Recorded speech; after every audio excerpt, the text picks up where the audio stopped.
La rentrée scolaire rime avec relance du processus de planification de l'enseignement. C'est à ce moment que l'enseignant amorce le processus de planification des temps d'enseignement et d'apprentissage sur des durées plus ou moins longues qui vont de l'année scolaire jusqu'à l'activité. Les enjeux qui découlent de la planification présentent des particularités selon les niveaux scolaires, les ordres d'enseignement, les disciplines et les milieux scolaires. Parmi ces caractéristiques se trouve la nécessité de répondre à un ensemble de questions. Car peu importe le contexte, l'enseignant qui planifie son année scolaire se demande nécessairement sur quels principes faire reposer la planification de son enseignement, quelles ressources consulter, quels sont les apprentissages attendus pour le programme enseigné et quelles modalités choisir pour évaluer les apprentissages. Mais encore, il s'ajoute une autre question à laquelle se rapporte l'essentiel du propos du présent volet de formation. Comment cerner les besoins des élèves afin de réguler la planification de l'enseignement? Le présent volet de formation s'inscrit dans une réflexion plus large sur les enjeux de la reprise des apprentissages scolaires après une pause plus ou moins prolongée. Son contenu se situe dans la continuité des deux autres volets de la formation offerte par la Direction de la formation générale des jeunes. Apprendre et permettre d'apprendre, s'approprier et mettre en œuvre les programmes d'études. Et la flexibilité pédagogique, une réponse à l'hétérogénéité des groupes d'élèves. Le cœur du présent volet s'articule, d'une part, autour des propos d'une spécialiste de l'évaluation des apprentissages dans une perspective de régulation et, d'autre part, de la contextualisation de ces propos dans le cadre de la mise en œuvre des programmes d'études. La programmation des apprentissages réalisés pour l'école est d'abord liée au développement de l'enfant. Les programmes d'études et leurs compléments, de même que les cadres d'évaluation des apprentissages, sont préparés selon le portrait d'un élève québécois moyen à un âge et à un moment donné de la scolarité. Et le contenu de formation est organisé selon une progression spiralaire, c'est-à-dire dans une logique d'approfondissement successif qui implique une augmentation progressive de la complexité. Les prescriptions présentent donc une sélection et une hiérarchisation des attentes, des contenus de formation et des critères d'évaluation. Par ailleurs, se trouvent également les ensembles didactiques et le matériel complémentaire qui reposent sur des interprétations des programmes. Le sens qu'ils leur donnent ne se substitue toutefois pas aux interprétations que se donne l'enseignant dans l'exercice de son jugement professionnel. Donc, c'est à partir de ce qui est prescrit et de l'interprétation que se donne l'enseignant sur ces prescriptions que s'amorce le processus de planification de l'enseignement. Ce processus pourra notamment être soutenu par une planification conduite à rebours. Pourquoi à rebours? Parce que c'est en ayant en tête les finalités, donc les apprentissages attendus, que peuvent être déterminés d'abord les intentions poursuivies par les actions de l'enseignant et les actions des élèves, ensuite les modalités et les outils qui permettront de réguler l'enseignement et l'apprentissage, et finalement les stratégies d'enseignement, les ressources ainsi que les activités à privilégier.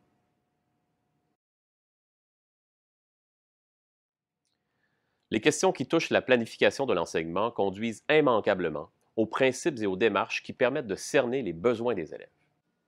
Et ce, pour deux raisons principales. La première est que la représentation abstraite de l'élève moyen, à partir de laquelle sont préparés les programmes d'études, est éventuellement confrontée à la réalité, c'est-à-dire aux caractéristiques des enseignants, des élèves et des contextes dans lesquels ils entrent en relation. L'apport des savoirs d'expérience est alors important, mais la planification de l'enseignement exige aussi la prise en compte des acquis des élèves.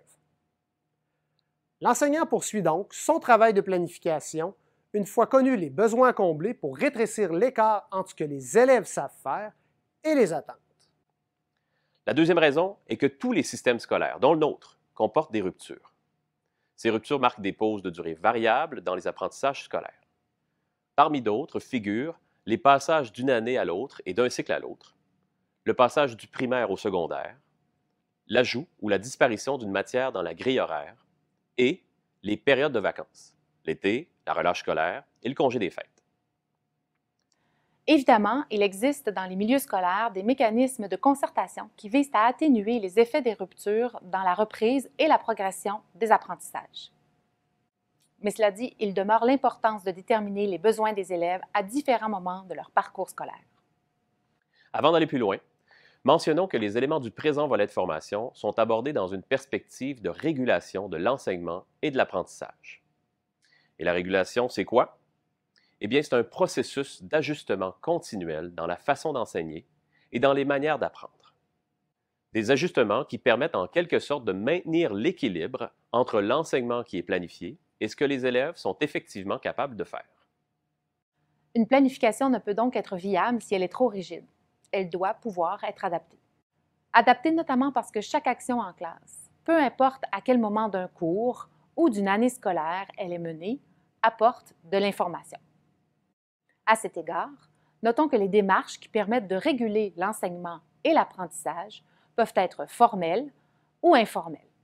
L'essentiel consiste à déterminer quoi réguler, pour qui et pourquoi le faire.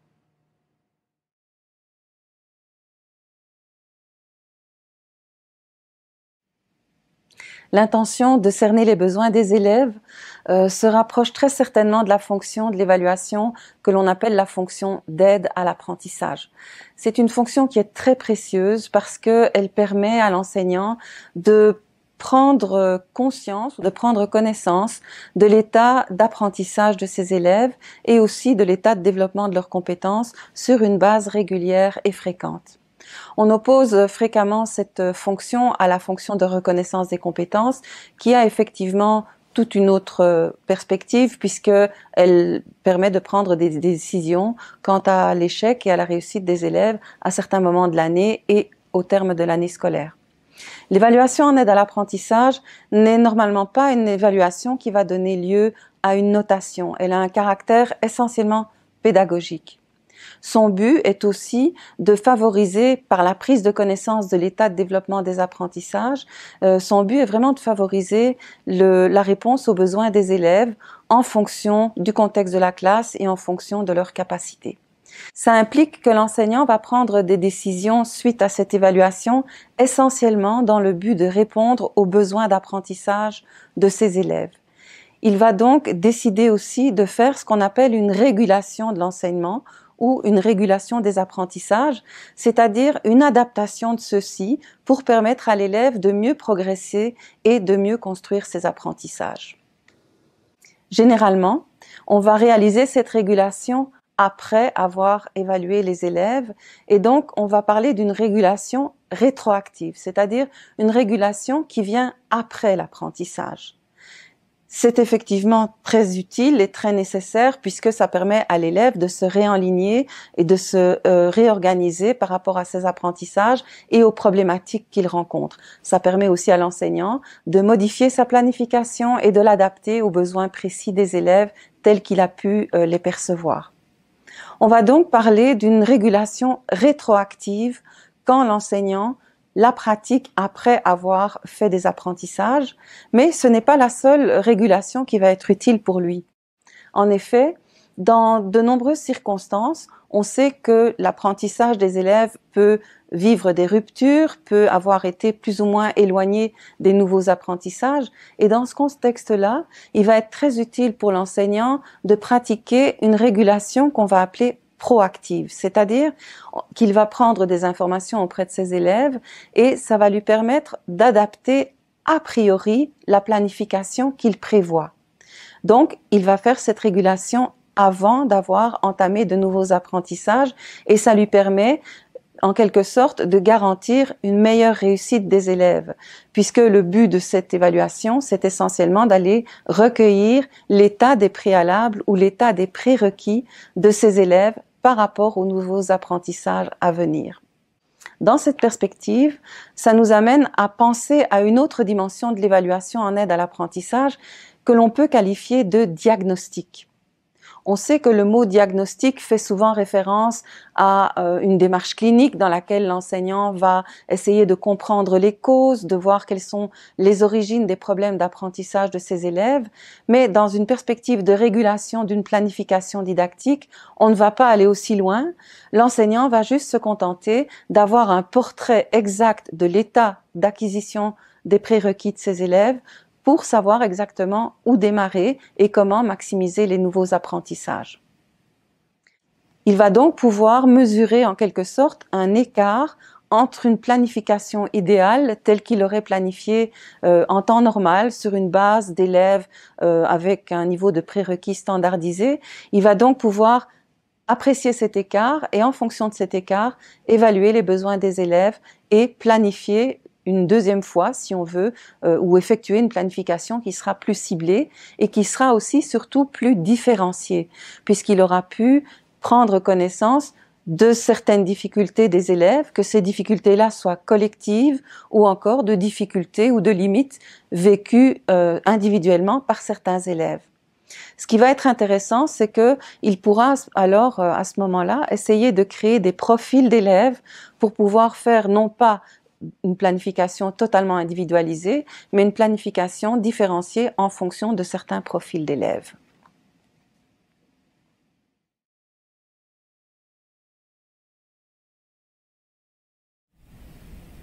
La démarche d'évaluation en aide à l'apprentissage est donc fondée sur un objectif de régulation de l'apprentissage et de l'enseignement. Cette régulation peut se faire de manière proactive et essentiellement au début d'une année scolaire, lorsque l'enseignant a besoin de connaître l'état réel des prérequis de ses élèves, mais aussi à des moments de l'année scolaire marqués par une certaine rupture, par exemple un changement de chapitre, un changement de thème, un changement de champ disciplinaire. Et c'est à ces moments-là que l'enseignant a vraiment besoin de connaître l'état réel des prérequis de ses élèves. Donc, ça peut être une démarche très utile au début de l'année, mais aussi à des moments charnières de l'année scolaire.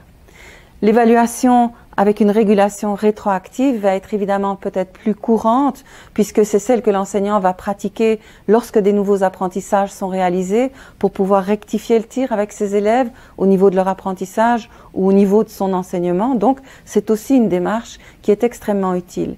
En conclusion, on pourrait dire que les deux démarches vont se compléter dans le cheminement scolaire de l'élève.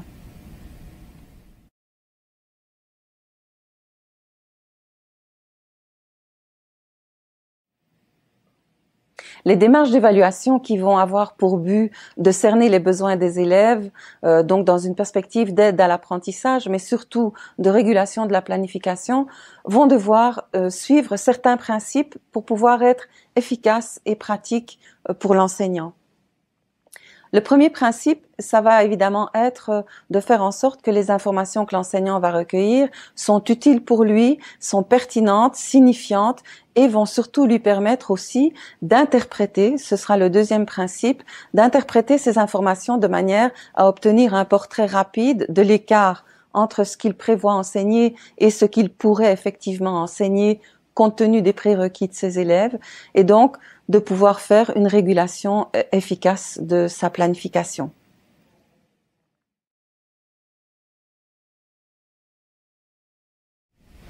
En ce qui concerne le recueil d'informations, il va être essentiel pour l'enseignant de savoir quels objets interroger et sur quelle dimension recueillir ces informations.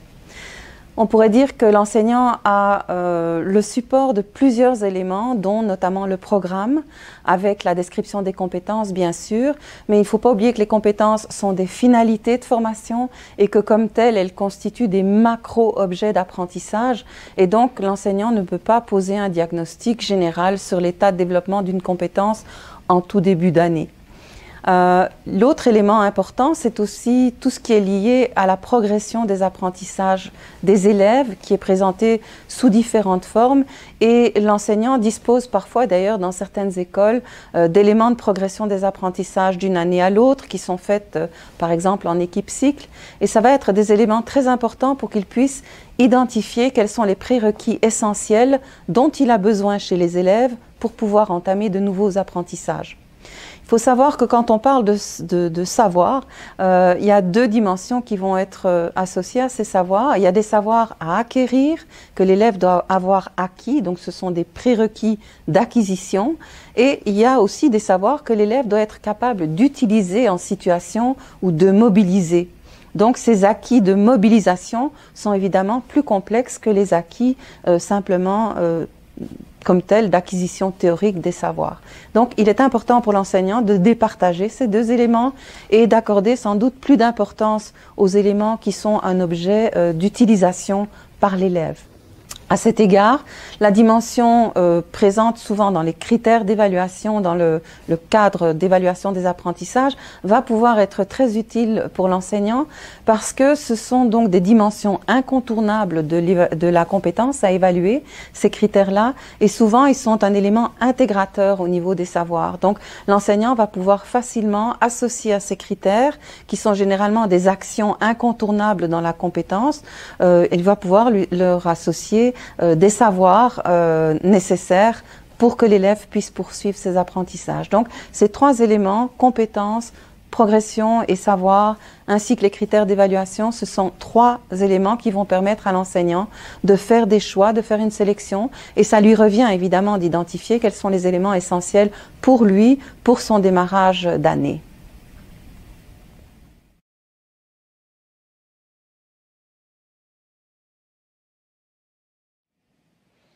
Idéalement, quand on est dans une perspective de régulation des apprentissages, et donc ici plus particulièrement de la planification des apprentissages, ce qu'on recommande, c'est que l'enseignant procède à un recueil d'informations de manière diversifiée. Par exemple, en faisant réaliser à ses élèves des tâches écrites, des tâches verbales, en dialoguant avec ses élèves, et aussi souvent en observant ses élèves en train d'accomplir des tâches. Il est bien évident que si on se situe dans une perspective proactive, on n'a pas de temps à perdre, il faut agir rapidement. Et donc, la triangulation de ces sources, c'est-à-dire leur corroboration ou leur comparaison pour prendre vraiment une décision juste en termes d'écart ou avoir une appréciation très juste en termes d'écart, mais ce ne sera peut-être pas nécessairement possible. Donc, il est essentiel de sélectionner des moyens de recueil qui vont être rapides et pertinents. Ici aussi, ça va être essentiellement la nature des objets que je questionne qui va guider le mode de recueil. Par exemple, si je suis intéressée à connaître les prérequis de mes élèves au niveau de l'acquisition de certains savoirs, je peux très bien procéder à des tests ou à des mini-tests de manière rapide, mais pas des tests exhaustifs comme on l'a dit tantôt, mais il faut bien noter que les tests devraient être réservés uniquement à ce genre d'objet d'apprentissage, c'est-à-dire lorsque je dois vérifier l'acquisition d'un savoir. Quand je veux vérifier si un savoir peut être utilisé par l'élève dans des situations ou dans des contextes, là c'est autre chose. Il est préférable de proposer à l'élève des tâches qu'il va pouvoir réaliser. Ici aussi, c'est intéressant de penser que ces tâches pourraient très bien être calibrées en fonction d'un certain degré de complexité. Et je pourrais imaginer proposer à mes élèves des tâches complexes, de moins en moins complexes, plus simples et encore plus simples pour pouvoir directement par rapport utiliser, je dirais, le niveau de réussite de la tâche pour situer mes élèves par rapport au profil dont nous avons parlé. Donc, il faut être un petit peu créatif, ingénieux et se demander quelle est la meilleure manière de recueillir ces informations pour que je puisse très rapidement pouvoir situer l'élève dans ce continuum d'autonomie, d'acquisition et d'utilisation des savoirs prérequis. Il va être intéressant aussi pour l'enseignant peut-être de ne pas juste travailler avec des preuves écrites ou des traces d'apprentissage écrites, mais peut-être aussi à certains moments de proposer à ses élèves d'interagir sur un objet d'apprentissage dont je veux vérifier l'utilisation ou l'acquisition. Et ça peut être fait assez rapidement si j'ai des fiches individuelles qui me permettent de colliger des observations sur des éléments essentiels ou cruciaux. Donc il ne faut pas uniquement se baser sur des éléments écrits qui prennent peut-être plus de temps je ne vais pas dire corriger, mais à apprécier. C'est très important aussi de se dire que l'interprétation des résultats ou de ce que l'élève a produit va être facilitée si j'ai une grille qui me permet de reporter les résultats pour les interpréter rapidement.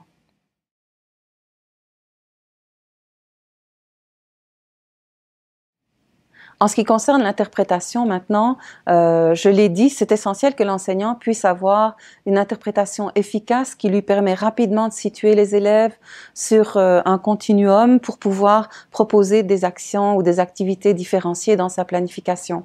À cet égard, je pense que ça pourrait être très utile d'avoir un instrument d'interprétation qui permet à l'enseignant de situer, par exemple, les élèves en fonction de profils généraux.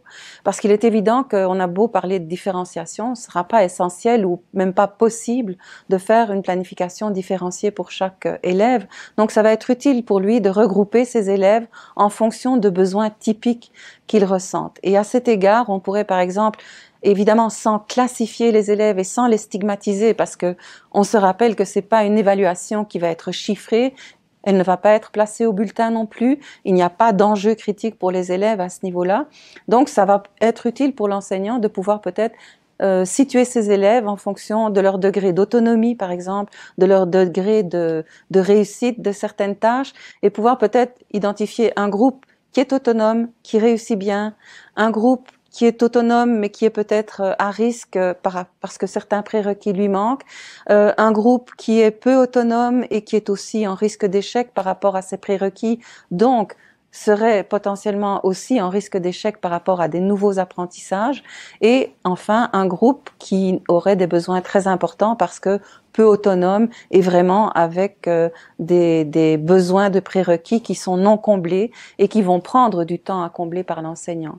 Donc ça va être important pour lui aussi de pouvoir hiérarchiser les besoins des élèves, de les prioriser, parce que il n'aura pas à sa disposition 3 mois pour récupérer tout ce qui peut l'être. Donc c'est vraiment important de dire qu'il faut aller à l'essentiel au niveau du repérage des prérequis.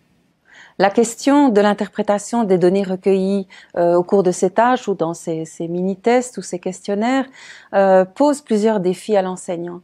D'abord, il risque de se retrouver avec une énorme quantité d'informations, et ce qui va être très utile pour lui, comme on l'a dit tantôt, c'est donc de bien calibrer les tâches ou les questions qu'il pose en fonction des prérequis, donc de, en quelque sorte, démontrer que le contenu questionné est valide et significatif pour lui. Ça va être une des premières choses. Et si les tâches sont calibrées, ça va permettre aussi de reporter les résultats sur un tableau global de la classe, où mes élèves vont pouvoir être situés en fonction de leurs besoins et de l'intensité de leurs besoins. Et donc, ça va me permettre, comme enseignant, de situer les besoins de différenciation et de voir de combien de planification différenciée j'aurai besoin pour certains savoirs essentiels, certains prérequis qui sont nécessaires. Le deuxième défi pour l'interprétation, c'est évidemment de garder des traces et de consigner ces traces de manière opérationnelle et effective pour l'enseignant. Alors, nous savons que nous avons potentiellement des profils d'élèves qui ont été calibrés en fonction de leur degré de réussite. Nous avons aussi des tâches qui sont calibrées en fonction de leur degré de complexité. J'ai aussi des savoirs qui sont considérés comme étant prioritaires ou en général moins prioritaires, mais on va considérer qu'ils sont prioritaires et essentiels. Et j'ai des résultats qui vont être peut-être pas notés de manière chiffrée, mais qui vont être documentés par rapport aux tâches. Par exemple, avec une échelle à 3 échelons en disant réussi, non réussi ou en voie de réussite, ce qui va permettre à l'enseignant aussi de situer les élèves par rapport à leurs besoins. Donc, il n'y a pas de tableau idéal pour représenter ces données. Je dirais que c'est à l'enseignant de les créer. Et je pense que c'est aussi un travail qui pourrait être fait de manière collective pour alléger la tâche de l'enseignant, parce que parfois un instrument développé peut servir à plusieurs personnes. L'essentiel, c'est vraiment de se dire qu'une bonne analyse des éléments prérequis essentiels est tout à fait capital. Le questionnement de ces éléments dans des tâches qui sont significatives d'une progression de complexité variable et, je dirais, d'envergure limitée, parce qu'on ne va pas demander aux élèves d'être en évaluation pendant des heures au début de l'année. Et enfin, le fait de pouvoir interpréter ces résultats en fonction d'une progression ou de besoins de différenciation prévu à l'avance peut-être par l'enseignant, parce que l'enseignant peut aussi avoir une bonne connaissance des difficultés en lien avec les prérequis chez les élèves, mais tout ça constitue des ingrédients gagnants pour pouvoir concevoir cette évaluation à fonction de régulation proactive d'une planification.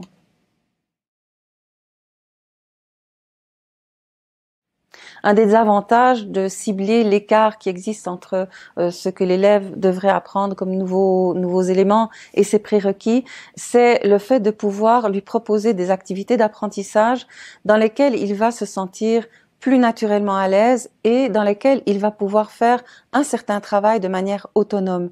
C'est ce qu'on va appeler la zone de développement proximal de l'élève.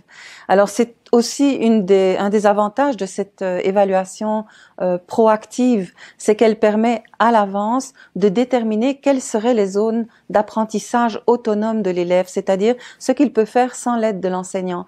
Et ça va être aussi très utile pour lui parce que dans la différenciation pédagogique, il va pouvoir créer des groupes d'élèves qui ont une certaine autonomie pendant un certain laps de temps, ce qui lui permettra de s'occuper d'élèves qui ont des besoins plus intenses parce qu'ils sont moins autonomes. Donc, on doit vraiment aussi situer cette évaluation-là dans une perspective pédagogique qui va offrir des indices très importants à l'enseignant pour pouvoir planifier des activités d'apprentissage qui auront un potentiel d'efficacité plus grand.